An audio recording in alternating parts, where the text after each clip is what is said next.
আদি মদ ভাং জুৱা ড্ৰাগছ সেইবিলাকৰ লগত যুদ্ধ কৰি আছে যে এইটো কেনেকৈ মানে নাইকিয়া কৰিব পাৰে ইৰাডিকেট কৰিব পাৰে চ' সেইকাৰণে ইয়াত কোনো সমাপ্ত হোৱাৰ কথা নাই যুদ্ধটো আৰু আগুৱাই যাব আৰু বেছিহে যুদ্ধ আছে এটা যুদ্ধ শেষ হ'লে আৰু এটা যুদ্ধ শেষ মানে আহে গতিকে ৰাজনৈতিক কথাটো আজি মই পাতিব বিচৰা নাই এতিয়া যোৱা পৰহি চুক্তি হৈ গৈছে সকলো আনন্দ দেখিবলৈ পাইছে এটা শান্তি প্ৰতিষ্ঠা আপোনালোকে ওদালগুৰিৰ মানুহ আজি NDBৰ যিটো চুক্তি হ'ল ইয়াৰ পিছত সবতকৈ ফূৰ্তিটো আপোনালোকৰে হৈছে গতিকে ইয়াত আৰু সশস্ত্ৰ সংগ্ৰাম নাই মানে সকলো এটা ডেমক্ৰেটিক এটা বাতাবৰণৰ মাজত সকলো মৰম স্নেহ সকলোৱে আন্তৰিকতাৰে এজনে আনজনক মৰম স্নেহ আৰু বিশ্বাসৰ মাজেদি আগবাঢ়ি যাব পাৰিব এটা সুস্থিৰতা আহিব সমাজত যিটো আমি বিচাৰিছিলোঁ যে দীৰ্ঘদিন সশস্ত্ৰ সংগ্ৰামৰ কাৰণে মানুহৰ যিটো মানে আনচাৰ্টেনিটি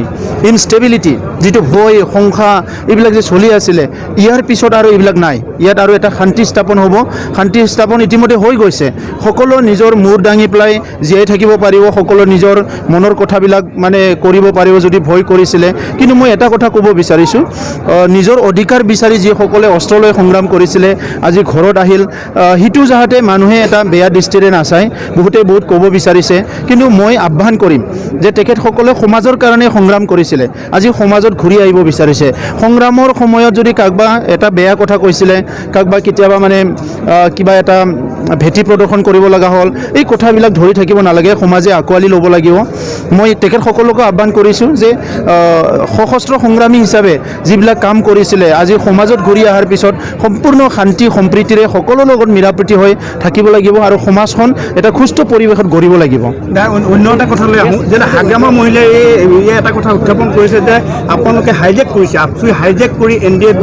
হাইজেক কৰি মানে তেওঁ মানে হেৰি কৰিছে মানে অভিযোগ এটা কৰিছে যে হাইজেক কৰা বুলি হাগ্ৰামাইহে হাইজেক কৰিছিলে চিব চেষ্টা কৰিছিলে NDB কোনো হাইজেক কৰিব নোৱাৰে NDB 34 ইয়াৰ্ছ সংগ্ৰাম কৰিছে আৰু 34 ইয়াৰ্ছ সংগ্ৰাম কৰাৰ বিনিময়ত আজি এই অৱস্থালৈ আহিছে আজি বিশ্বত এইটো ডাঙৰ এটা উদাহৰণ ভাৰতবৰ্ষৰ কাৰণে এইটো ডাঙৰ এটা উদাহৰণ সেইকাৰণে কেন্দ্ৰীয় চৰকাৰ ভাৰত চৰকাৰকো মই মানে ধন্যবাদ জনাইছোঁ অসম চৰকাৰকো তেখেতসকলে ইমানখিনি পদক্ষেপ লৈ পেলাই আজি এইটো শান্তি স্থাপন কৰিবলৈ কাম কৰিছে গতিকে ইয়াত হাইজেকৰ কোনো প্ৰশ্ন নহয় 34 ইয়াৰ্ছ মুভমেণ্ট কিমান মানুহ মৰি গ'ল কিমান ব্লাডশ্বেড হ'ল কিমান গুলীবিদ্ধ হ'ল কিমান জেলত যাব লগা হ'ল কিমান ঘৰ সংসাৰ এৰি পেলাই ইমান দিন হাবিয়ে জংঘলে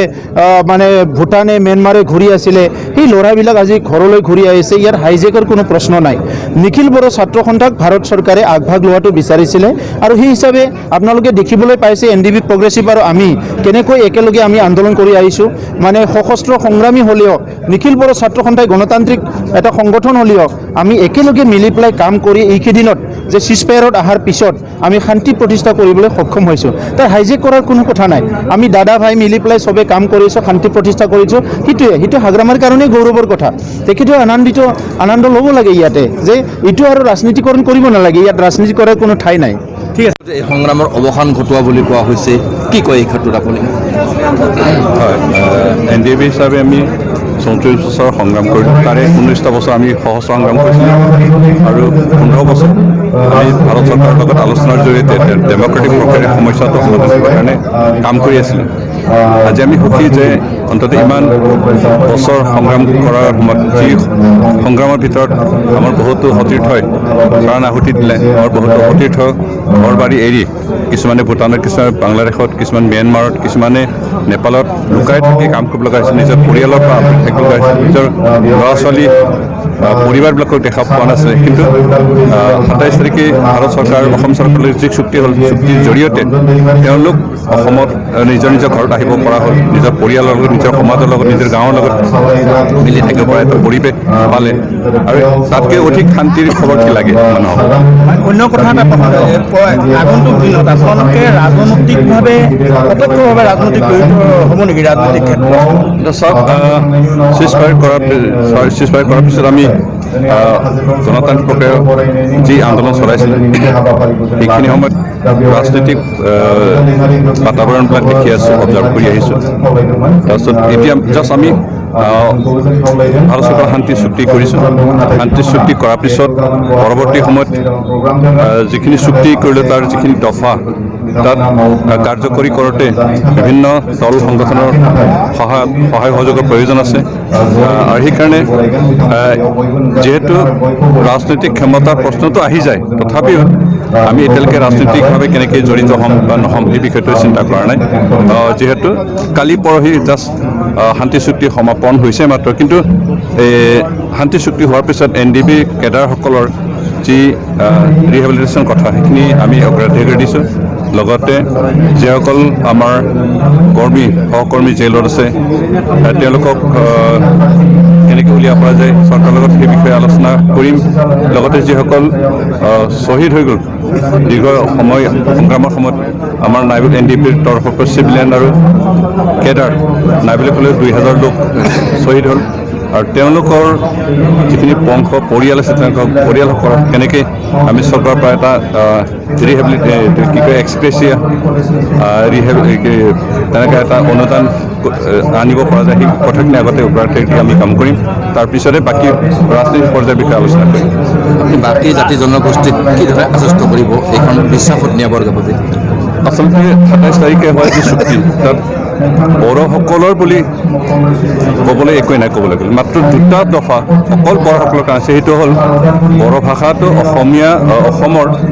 অসম ৰাজ্যৰ এটা সহযোগী ভাষা ৰাজ্যিক ভাষা হ'ব সেইটো মাত্ৰ বড়োসকলৰ তাৰপিছত এটা হ'ল বড়ো মাধ্যমৰ শিক্ষাৰ কাৰণে এটা ছেপাৰেট ডিৰেক্টৰেট গঠন কৰা হ'ব কিন্তু তাৰ বাহিৰে যিখিনি দফা আছে যিখিনি অনুষ্ঠান প্ৰতিষ্ঠান গঠন কৰাৰ কথা আছে তাত গোটেই জনগোষ্ঠীৰ কাৰণে কাৰণ আমি ওদালগুৰিতে 3টা ইউনিভাৰ্চিটি পাম এটা হ'ল স্পৰ্টছ ইউনিভাৰ্চিটি এটা হ'ল অৰ্গেনিক ইউনিভাৰ্চিটি এটা হ'ল ট্ৰাইবেল ইউনিভাৰ্চিটি তাৰপিছত NIT ওদালগুৰিতে হ'ব এতিয়া এই শিক্ষানুষ্ঠানবিলাক অকল বড়োসকলৰ কাৰণে নেকি এই শিক্ষানুষ্ঠানবিলাক গোটেই জাতি জনগোষ্ঠীসকলৰ কাৰণে আৰু যিখিনি দফা আছে তাত গোটেই জাতি জনগোষ্ঠীসমূহৰ কাৰণে লিখা আছে সেইকাৰণে আমি ভাবোঁ আটাই জাতি জনগোষ্ঠীক ইয়াৰ সঁহাৰি দিব লাগে গ্ৰহণ কৰি কেনেকৈ আমি মিলিজুলি কাম কৰি আগুৱাই নিব পাৰোঁ অঞ্চলটোৰ বিভিন্ন জাতি জনগোষ্ঠীৰ উপকাৰৰ কাৰণে উন্নয়নৰ কাৰণে আমি কেনেকৈ কাম কৰিব আমি বিচাৰোঁ আমি সেইকাৰণে আহ্বান জনাইছোঁ যে কোনো জনগোষ্ঠীৰ ভয় শংকা একো কৰিব নালাগে যিহেতু ইয়াত শান্তি প্ৰতিষ্ঠা হ'ল সহস্ৰ সংগ্ৰাম সমাপ্ত হোৱা মানে শান্তি প্ৰতিষ্ঠা হোৱা আৰু শান্তি প্ৰতিষ্ঠা হোৱাৰ লগে লগে এই অঞ্চলত উন্নয়নৰ কাম বিকাশৰ কাম দ্ৰুত গতিত আগবাঢ়ি যাব সেইকাৰণে সকলোৰে সহযোগ কৰাটো আমি বিচাৰোঁ আহ্বান জনাইছোঁ সংগ্ৰামখন ইয়াৰ দ্বাৰা অন্ত পৰা বুলি ক'ব খুজি আপোনাক সংগ্ৰাম বিভিন্ন ধাৰাৰ সংগ্ৰাম চলিব আজি সহস্ৰ সংগ্ৰাম সমাপ্ত হৈছে যিহেতু সমস্যা নতুন নতুন উদ্ভৱ হৈ থাকে আৰু সেই উদ্ভৱ হ'লেই সংগ্ৰাম হ'ব আৰু সেই সংগ্ৰামটো গণতান্ত্ৰিক অহিংস নীতিৰে হ'ব কিন্তু তেনেকুৱা সংগ্ৰাম এটা চলিব ধৰক কিবা এটা সমস্যা হ'লে চৰকাৰৰ ওচৰত দাবীটো উত্থাপন কৰিব লাগিব সেইটো হয়তো ৰেড ব্লকেট নহ'ব পাৰে হাইৱে ব্লকেট কৰাৰ জৰিয়তে নহ'ব পাৰে কিন্তু শান্তিপূৰ্ণভাৱে তেনেকুৱা এটাৰ পিছত এটা আন্দোলন বা সংগ্ৰামটো হ'ব কিন্তু তেনেকুৱা সহস্ৰ সংগ্ৰামত যেনেকুৱা বিক্ষোভভাৱে হৈছিল তেনেকুৱা নহ'ব কিন্তু এটা সংগ্ৰাম সমাপ্ত হ'ল কিন্তু কাইলৈ নতুন সমস্যা যদি সৃষ্টি হয় সেইটো বেলেগ যিহেতুকে BTC ইলেকশ্যন সমাগত ইলেকশ্যন কেতিয়া হ'ব বা কেনেকৈ হ'ব আৰু হাগ্ৰামা ইলেকশ্যনটো এতিয়ালৈকে যিহেতু ইলেকশ্যন কমিশ্যনে কণ্ডাক্ট কৰিব আৰু ইলেকশ্যন কমিশ্যনে নিজৰ সময়মতে নিজৰ খুচিমতে কাম কৰে আৰু সেইকাৰণে আমি ভাবোঁ BTC নিৰ্বাচন এপ্ৰিলত হ'ব লগা আছে সেইমতে হ'ব চৰকাৰে যদি কিবা সিদ্ধান্ত নকৰে সিদ্ধান্ত সলনি যদি নকৰে তেতিয়াহ'লে টাইমতে হ'ব